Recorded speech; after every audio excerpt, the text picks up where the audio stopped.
A beloved work colleague is discovered dead. Lindsey's death really rocked the sheriff's department. Lindsey would come in and in a couple of minutes have you smiling. She'd really turned a corner in her life. The motive appeared personal. You start realizing this is not a standard, I'm trying to come in and steal your TV. What did the digital evidence tell investigators? We know the night before she had gone to do her workout at the dojo. She told me she's not happy because he was nasty to her all the time.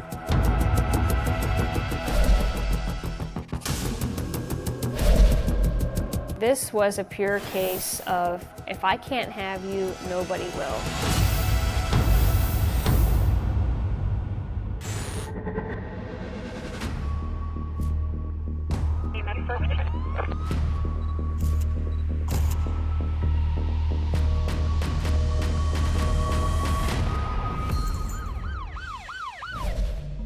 Hi, I'm Nancy O'Dell.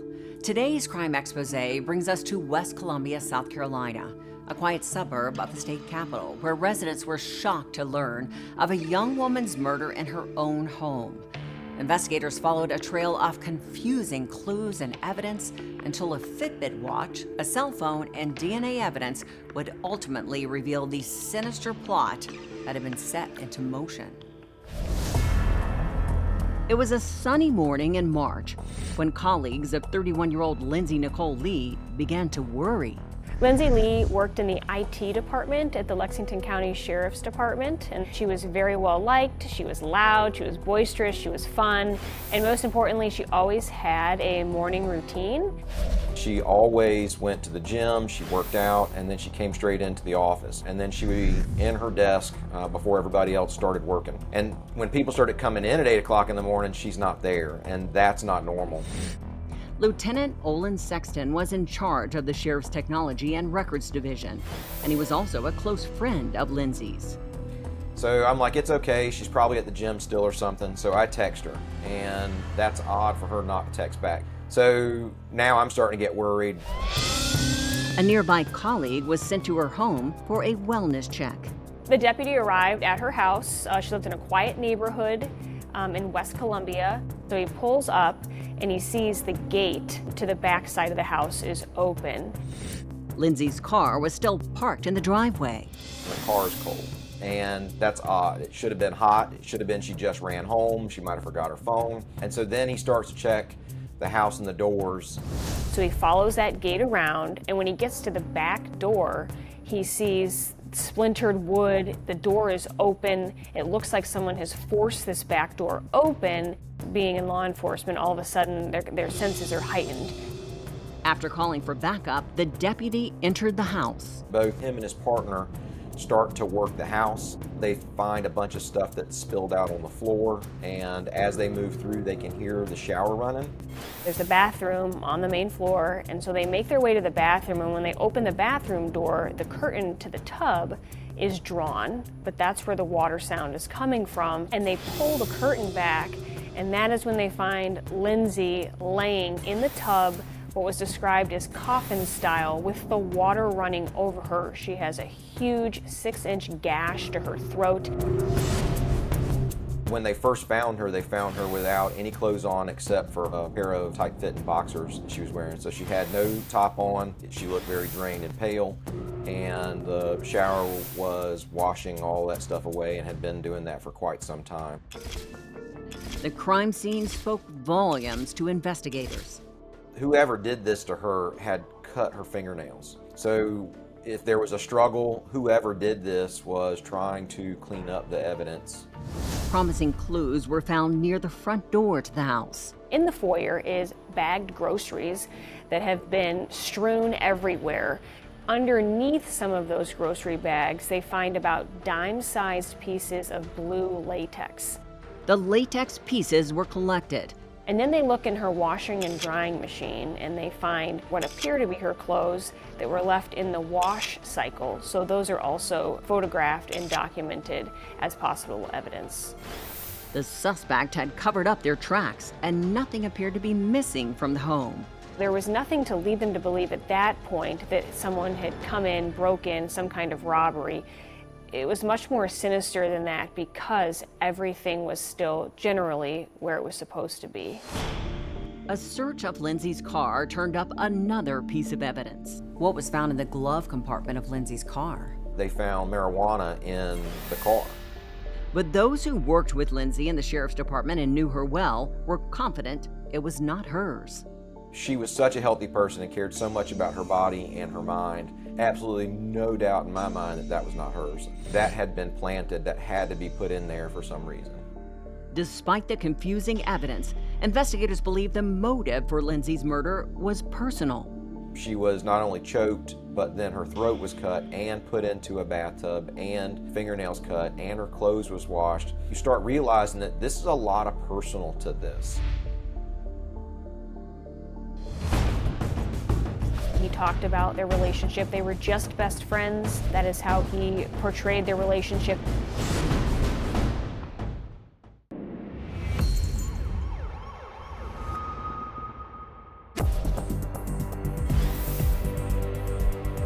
Lindsey Nicole Lee's senseless murder had stunned her loved ones and the dedicated team of law enforcement colleagues who had come to know and adore her. Lindsey would come in and in a couple of minutes have you smiling, have your entire heart swelling with a great emotion, and it was so difficult to lose that. And it was something that was felt all over the department. Lindsey's death really rocked the sheriff's department. She'd really turned a corner in her life. She had gone over this transformation when it came to weight loss. She was changing her life and had a lot left out in front of her. And to have her taken so violently away from her coworkers and her friends was devastating. By all accounts, Lindsey was living her best life. She was at the tail end of a separation, and a lot of her coworkers were excited for her to be able to put this relationship behind her and move forward and see what else she was going to be able to get out of this new life that she was starting. The medical examiner's findings gave a grim picture of her last moments. Lindsey had all kinds of injuries around her body. She had cuts, she had scrapes, she had bruising, she had all kinds of defensive wounds. So Lindsey did not go down without a fight. She fought back. Despite the intense struggle, she had been ambushed and overcome. Notably, there was bruising that appeared to mirror what someone's handprint would sort of look like over the back of her left shoulder, consistent with someone putting their arm around Lindsey's neck. It looked like she was lifted up and completely choked out, and then after the fact, her throat was slit. But the knife wound is what ultimately killed her. The medical examiner determined Lindsey's cause of death was from blood loss, which came from that 6-inch cut to her throat. Although she had been discovered partially undressed, there was no evidence she had been sexually assaulted. Investigators turned their attention to the digital evidence left at the scene. Lindsey's cell phone and Fitbit watch had been collected as evidence. Investigators are able to triangulate that data to track her final movements in the moments leading up to her death. So we know the night before she had gone to do her workout at the dojo. That's what she always did with her friend Graham. That was her physical trainer. After her workout on March the 13th, Lindsey left the gym at approximately 7:30 p.m. She had gone to a little Walmart Express to get some groceries and thing, which is really close to her house, and then went straight from there through the little town where she lives at to her house. So were investigators able to locate any surveillance video of her?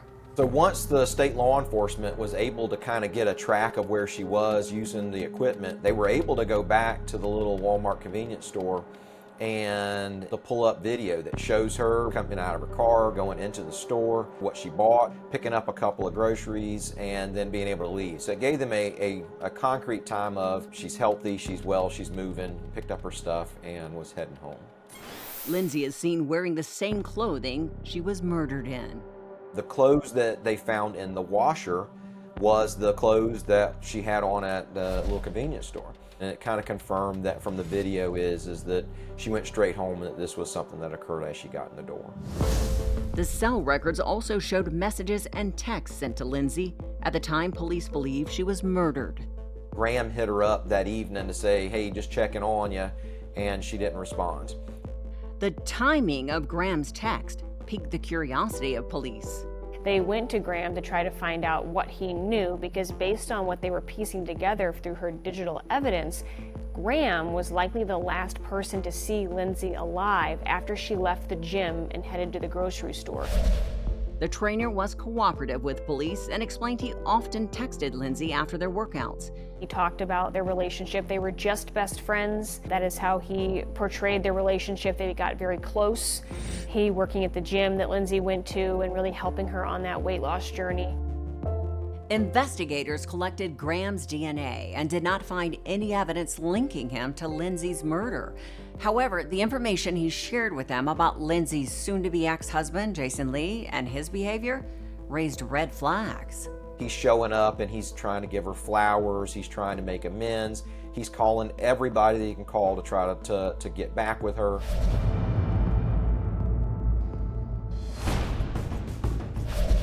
He made a comment that he dry shaved, and he actually cut himself dry shaving.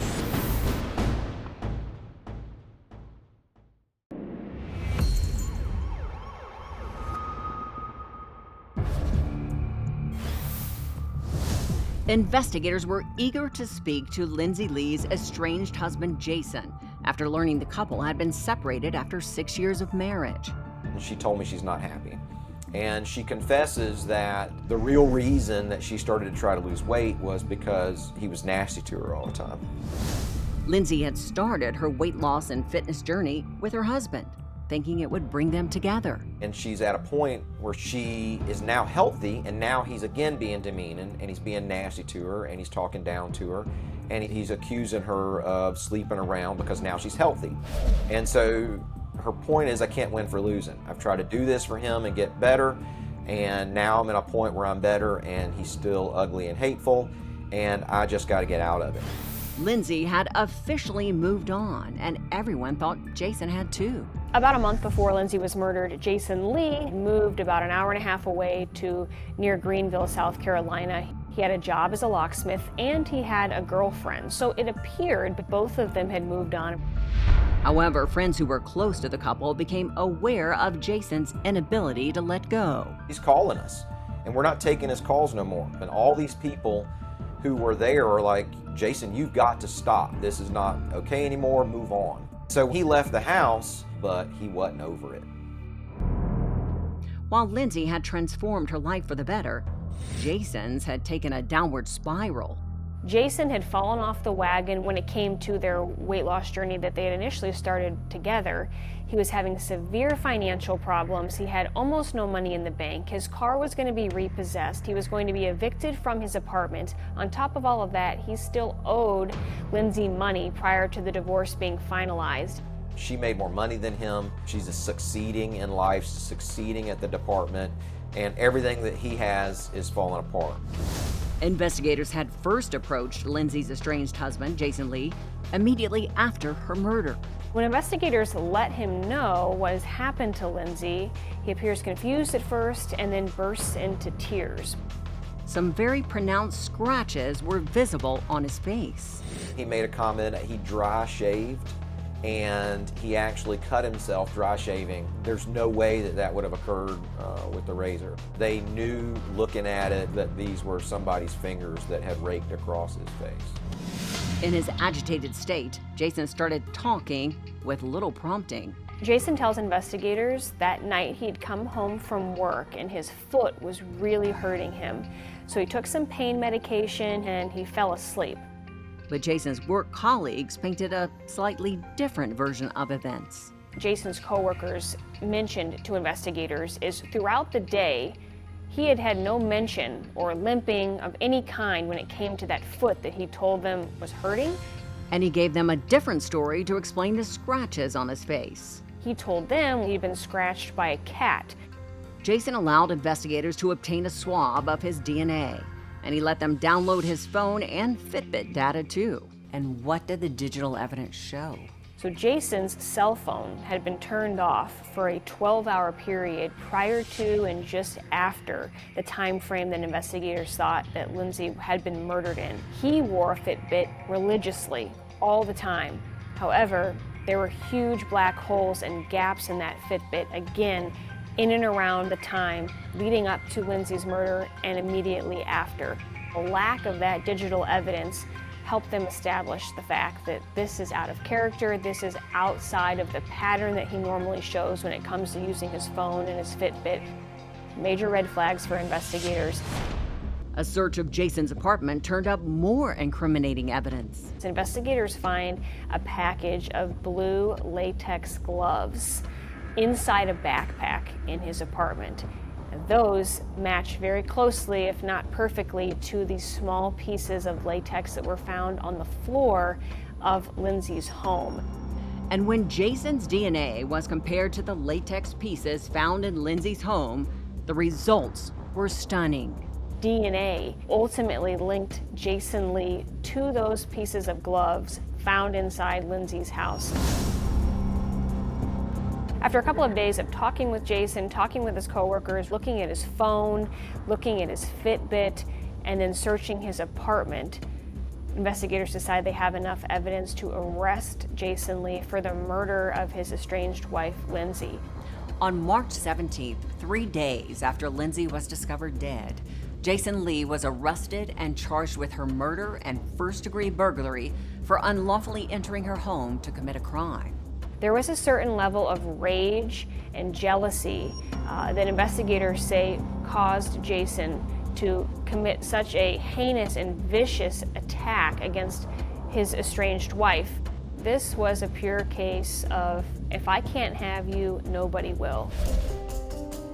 Jason Lee pled not guilty to all charges. Jason never said that he had done it, and all the way to the very end of court, when they gave him an opportunity to stand up and speak, he said the real murderer is still out there and it's not him. Prosecutors gave the jury a picture of what they believed happened on the night Lindsey returned home.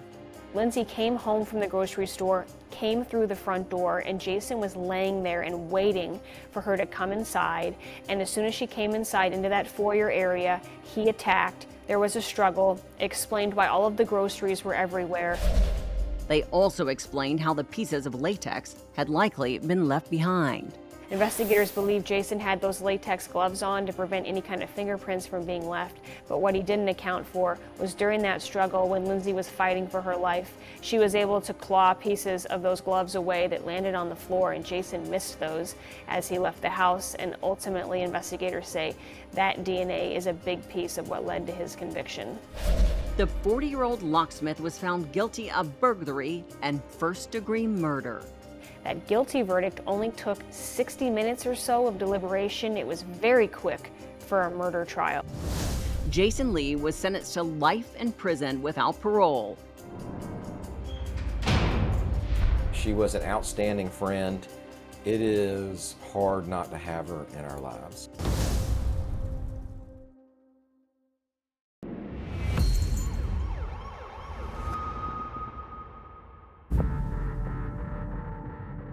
Lindsey's friends and loved ones created a foundation in her honor to help empower women and to provide them with resources to strengthen their bodies and minds. And now it's time for today's Safety Spotlight. This tragic case is an example of the fact that abuse doesn't necessarily stop because a relationship has ended. Also, it should be noted that not all domestic abuse is physical in nature. Other forms of abuse, such as emotional and financial abuse, can and often do escalate to violence. If you feel that you are being emotionally abused, please seek help right away, as these forms of abuse can manifest into violence. And for more information on female empowerment, you can visit that website that Lindsey's friends and family started at linzfoundation.com. I'm Nancy O'Dell. For everybody here at Crime Exposé, please join us next time and stay safe.